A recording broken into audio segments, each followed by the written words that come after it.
Kita menyampaikan sedikit hubungkan dengan masalah yang dibentangkan tadi. Iaitu masalah yang pertama katanya masalah yang berkaitan dengan talqin. Yakni talqin orang yang sudah mati yang dimaksudkan. Nah, sebab apa disoalkan? Kerana masalahnya ada yang mengatakan boleh, begitu. Ada pula yang mengatakan tidak boleh. Nah, jadi sebelum daripada kita nak meneruskan jawapan yang telah kita dengar daripada soalan tadi, terlebih dahulu kita mengingatkan bahawa masalah ini setengah daripada masalah khilafiyah antara ulama-ulama kita rahimahumullahu ta'ala. Dan kita perlu ingat bahawa apabila di kalangan ulama ada khilaf, itu merupakan rahmat bagi kita. Tidak jadi bergaduh, tapi yang kita bergaduh tu, itu masalah kita kurang faham dalam masalah khilafiyah.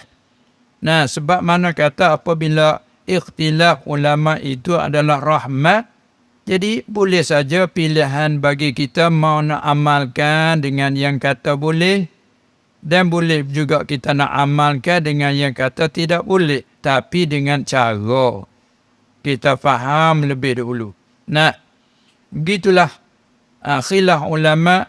Bahkan kebanyakan masalah-masalah siapa berkait dengan masalah sembahyang jenazah, masalah talqin tadi, dan banyak lagi masalah-masalah yang dikatakan khilaf antara ulama rahimahumullahu ta'ala. Antara sebab-sebab dan punca-punca daripada khilaf, nah, di antaranya sebab daripada kata satunya dia panggil tidak ada nas yang jelas dan nyata. Menyebabkan daripada situlah masing-masing istimbat. Nah, daripada hadis. Antara lain, kita ambil dulu talqin. Nah, kita maklum kalimah Arab. Laqana yulaqinu talqin. Arti mengajarkan, memberitahu, ataupun mengingatkan. Sebagaimana datang sepotong hadis, Nabi SAW bersabda, laqinu mautakum la ilaha illallah.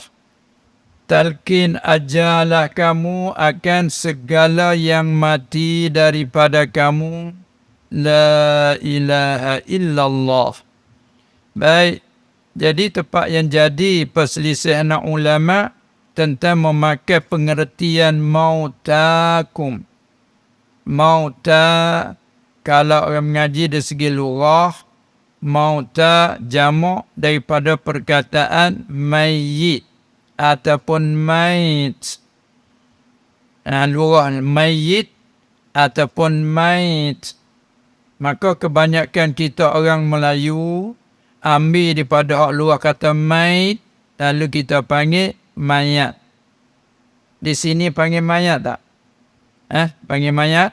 Kau panggil mayit? Mayat jadi bermakna kata asal lurah mayit. Kau nak panggil turut Arab luar tu mayit. Semayat atas mayit. Jangan guna. Kalau kau petani guna semayang mayat. Mari daripada lurah mait. Mait bila kita itibak baris tengah mayat. Supaya sabr. Bila kita bercakap sabar. Tidak? Asal kalimah sabr. Kan mati tengah. Maka kita cakap jadi bukan Melayu sabar. Begitu mait jadikan Melayu mayat. Itulah. Jadi dalam hadis tadi mautakum jamak daripada perkataan mait ataupun mayit. Maka apakah makna mayit dalam hadis tadi? Setengah memberi arti asal makna hakiki bagi mayit itu mamata haqiqatan, iaitu mereka ataupun orang yang mati ia sungguh dengan bahawa dicabutkan roh. Tu yang dimaksud kita dah kata mayat. Mana orang yang mati dengan bahawa dikeluarkan roh dari jasad. Tu maknanya yang hakiki. Kemudian setengah pula pakai makna istiamalkan mayat mauta di situ dengan makna al-ayilina ilal maut, orang-orang yang hampir mati, ataupun dengan kata lain man hadarahul maut, orang yang hampir mati. Jadi daripada kalimah mauta jamak daripada mayit, arti dua. Arti hakiki makna aslinya orang yang mati keluar roh dari badan. Makna yang majazi iaitu orang yang hampir mati. Jadi bila kita faham dua arti itu dari hadis tadi, ajarlah kamu, talqinlah kamu akan orang-orang yang nak jemaah macam mana? Kalau turun makna hakiki akan orang-orang yang mati daripada kamu muslimin.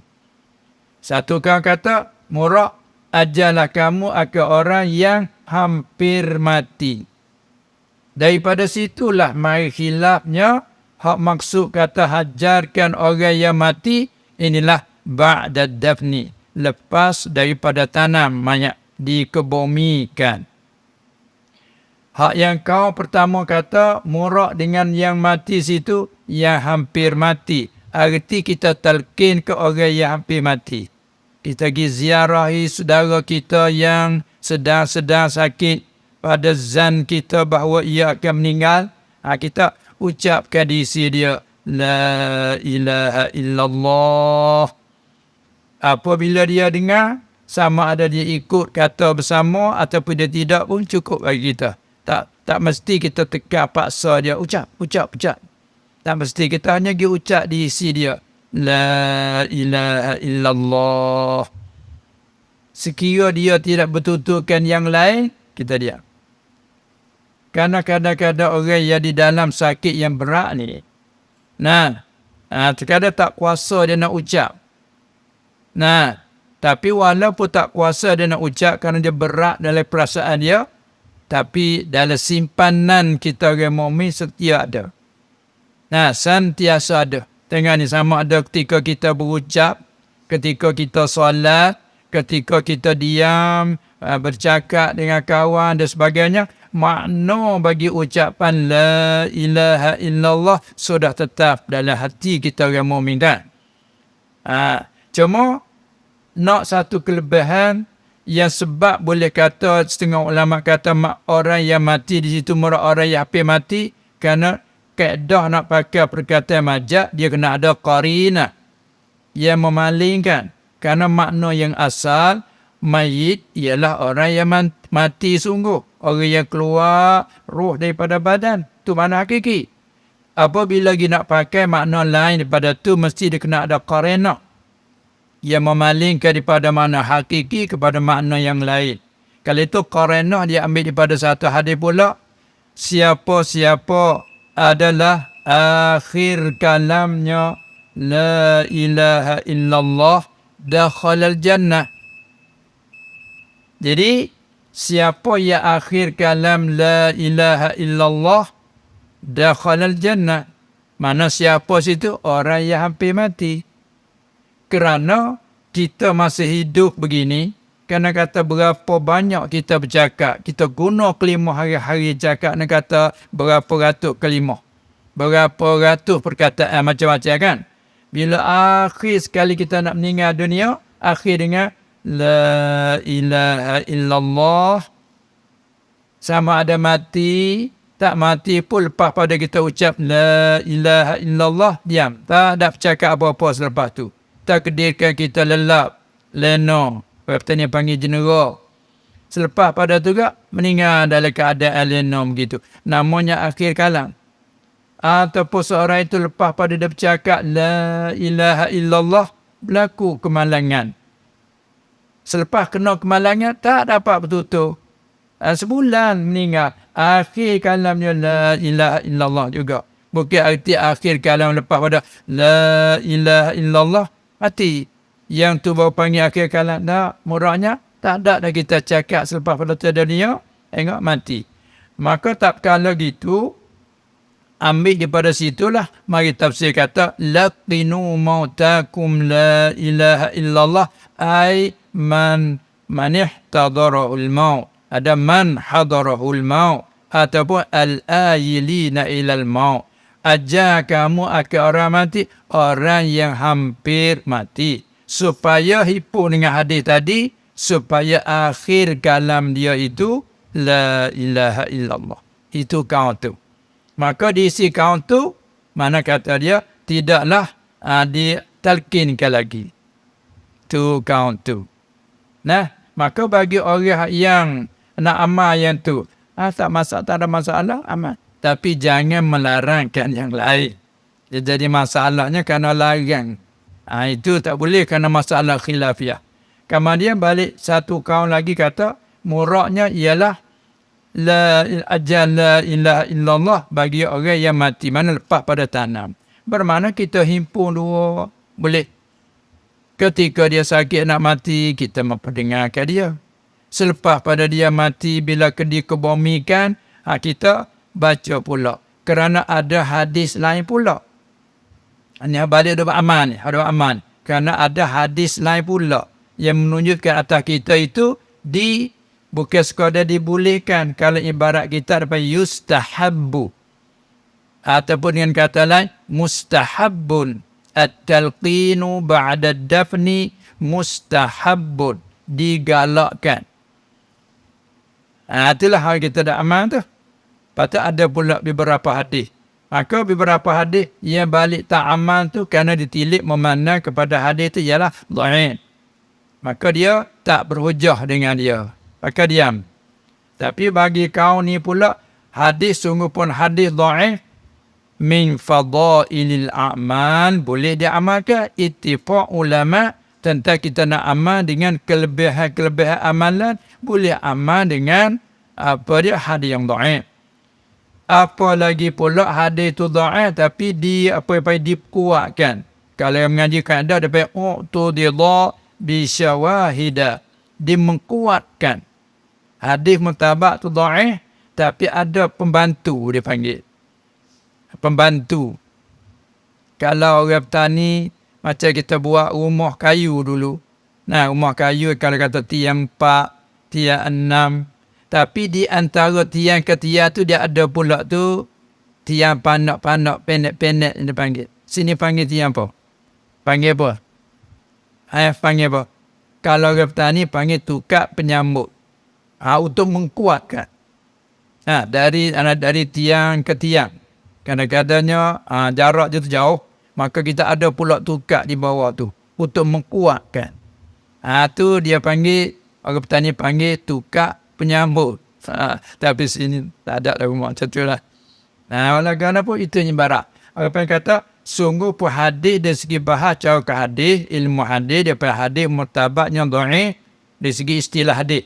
Tetapi ada penyokong dan pembantunya. Daripada ayat Quran seperti ayat wa zakir fa inna zikra tanfa'ul mu'minin.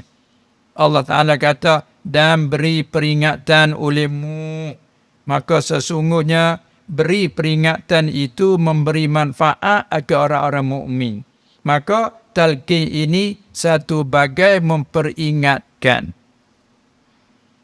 Dan pula di antara hadis yang sahih setelah ditanamkan mayat, Rasulullah SAW perintah suruh pakat minta ampun kepada si mati, saudara kita mati itu. Istaghfiru.